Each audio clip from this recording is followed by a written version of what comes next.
কোন সংখ্যা গরিষ্ঠ এলাকায়, সংখ্যা গরিষ্ঠ জনপদে সংখ্যালঘুরা যদি নির্যাতিত হয় সংখ্যা গরিষ্ঠ তাদের মাধ্যমে, তাহলে কিয়ামতের ময়দানে আমি মুহাম্মদ সাল্লাল্লাহু আলাইহি ওয়াসাল্লাম সংখ্যালঘুদের পক্ষাবলম্বন করে সংখ্যা গরিষ্ঠদের বিরুদ্ধে আল্লাহর দরবারে মামলা দায়ের করব। বলুন নাউজুবিল্লাহি মিন যালিক। মুহাম্মদ সাল্লাল্লাহু আলাইহি ওয়াসাল্লাম এই কথা বলছেন। সুতরাং সংখ্যালঘু যারা, তাদের সার্বিক নিরাপত্তার প্রদানের কথা ইসলাম বলেছে। ইসলাম ছাড়া এমন কোন ধর্ম নাই যে ধর্ম অন্য ধর্ম ব্যাপারে পরধর্ম সহিষ্ণু। ইসলাম ছাড়া অন্য কোনো ধর্ম নাই। কথা বলেন আছে? আপনি একটা একটা করে যদি চুলচেরা বিশ্লেষণ করেন, ইহুদি ধর্ম, ওরা কি ইসলাম ধর্মের ব্যাপারে সহিষ্ণু? কথা বলেন সহিষ্ণু? মুসলমানদেরকে দেখলে জন্মের পিটান পিটায়, মুসলমানদেরকে মারার জন্য তারা সর্বাত্মক প্রচেষ্টা চালায়। পৃথিবীর উন্নত জাতি, তারা হচ্ছে বিভিন্ন ধরনের নিজেদের ডেভেলপমেন্টের জন্য নানান ধরনের কাজ করে। চায়নারা খুদে শিল্প তৈরি করে, ওদের ঘরে ঘরে ইঞ্জিনিয়ার, জন্মের পর থেকে ওরা ইঞ্জিনিয়ার হতে থাকে যে তাদের দেশটাকে ডেভেলপ করার জন্য। কথা বলেন ঠিক কিনা? এত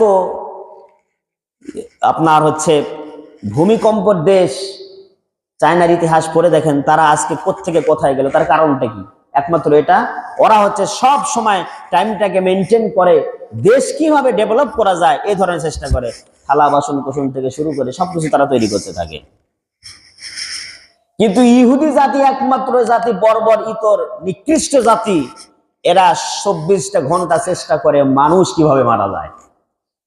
আয়রন ড্রোন, অ্যাটম বোম, এগুলো তৈরি করেছে কারা? মুসলমান। কোন জাতি তৈরি করছে? এই সব ইহুদি জাতি।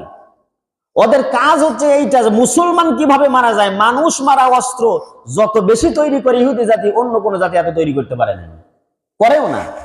ওদের ভিশন এবং মিশন হচ্ছে একটা, গোটা পৃথিবী থেকে আমরা আমাদের রাজত্ব কায়েম করব, গোটা পৃথিবীর বিশ্ব মরল হব আমরা, কিয়ামত পর্যন্ত থাকবো আমরা। এটা হচ্ছে ওদের চেষ্টা। ইসলাম ধর্ম হচ্ছে সমস্ত ধর্মের লোকদেরকে সার্বিক নিরাপত্তা প্রদান করে। এখন নিরাপত্তার অর্থ এই নয় যে আমাদেরকে তাদের ধর্মে গিয়ে অংশগ্রহণ করতে হবে। যখন পূজা হবে তখন আমরা গিয়ে তাদের মন্দিরে যাব, যখন ওদের শ্রাদ্ধ হবে যখন আমরা তাদের শ্রাদ্ধে স্মরণ করব না, এটা কখনো করা যাবে না। হ্যাঁ, তাদের বাসায় দাওয়াত খাওয়া যাবে কি যাবে না, এই ব্যাপারে ওলামায়ে কেরামের ভিতরে অনেক মত রয়েছে। তবে একটা মত হচ্ছে এইটা, যে তারা যদি হারাম কোনো খাদ্য যদি সার্ভ না করে, শর্ত যদি দেওয়া হয় যে মুসলমান বাবুর্চি দিয়ে রান্না করতে হবে, এরপরে আমাদের ধর্মে যে সমস্ত খাদ্যগুলি হারাম এগুলি খাওয়া যাবে না, সমস্ত শর্ত যদি মানে, তাহলে তাদের কাছে খাওয়া যাবে, সমস্যা নেই। ইসলাম এটাকে পারমিট করেছে। কিন্তু এর অর্থ এই নয় যে তাদের ধর্মীয় অনুষ্ঠানে গিয়ে আপনি একাত্মতা পোষণ করবেন, তাদের ধর্মের ব্যাপারে গিয়ে আপনি সিম্পাথি দেখাবেন যে তোমাদের ধর্ম তোমরা পালন করো, আমরাও তোমাদের সাথে আছি। না, এটা ইসলাম বলে না। ইসলাম বলে কি, তোমরা তোমাদের ধর্মে নিরাপত্তার সহিত পালন করো, আমরা কোনোদিন বাধা দিব না, কাউকে বাধা দিতেও দিব না, কিন্তু তোমাদের ধর্মীয় অনুষ্ঠানে আচার আচরণে আমরা অংশগ্রহণ করতে পারি না। এটা হচ্ছে ইসলাম। কথা কি বোঝা যাচ্ছে ভাই?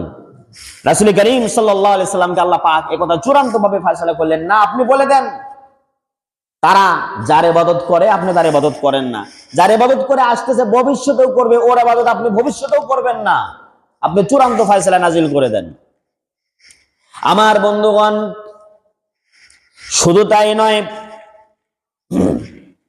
মুসলমানদের ব্যাপারে আল্লাহ রাব্বুল আলামিন তাদের ইবাদত করতে কেন নিষেধ করলেন? আল্লাহ রাব্বুল আলামিন তাদের ব্যাপারে চূড়ান্ত ফয়সালা কেন এভাবে নাজিল করলেন? যেই নবী পরধর্মের প্রতি সহিষ্ণু, যেই নবী বিধর্মীদেরকে পর্যন্ত শ্রদ্ধা করেছে, যেই নবীজির কাছে কোনো বিধর্মী আসলে পশ্চিমকালেও তাকে দূর দূর করে তাড়িয়ে দেন নাই, সব সময় ভালো ব্যবহার করেছে, এইবার রব্বুল আলামিন সেই সমস্ত ব্যক্তিদের বিরুদ্ধে ধর্মের ব্যাপারে এত কঠোর অবস্থান কেন নিলেন? কোরআনুল কারীমের অন্যত্র আল্লাহ পাক এভাবে বলেন, ইয়াত্তাবিউনা ইল্লা যান্না ওয়া মা তাহুয়াল আনফুস ওয়া লাকাদ জাআহুম মির রাব্বিহিমুল হুদা। আল্লাহর পক্ষ থেকে চূড়ান্ত হেদায়েত আসার পরেও তারা তাদের মন মস্তিষ্ক অনুযায়ী, তারা তাদের ইচ্ছার অনুযায়ী তারা ইবাদত করে থাকে, তারা আমার রবের ইবাদতের দিকে অগ্রসর হয় না। আল্লাহর পক্ষ থেকে চূড়ান্ত ইবাদত, চূড়ান্ত সিদ্ধান্ত আসার পরেও তারা আমার সিদ্ধান্ত থেকে বিমুখ হয়ে যায়, মুখ ফিরিয়ে নেয়, মন মস্তিষ্ক প্রসূত কথা ইবাদত বানায়।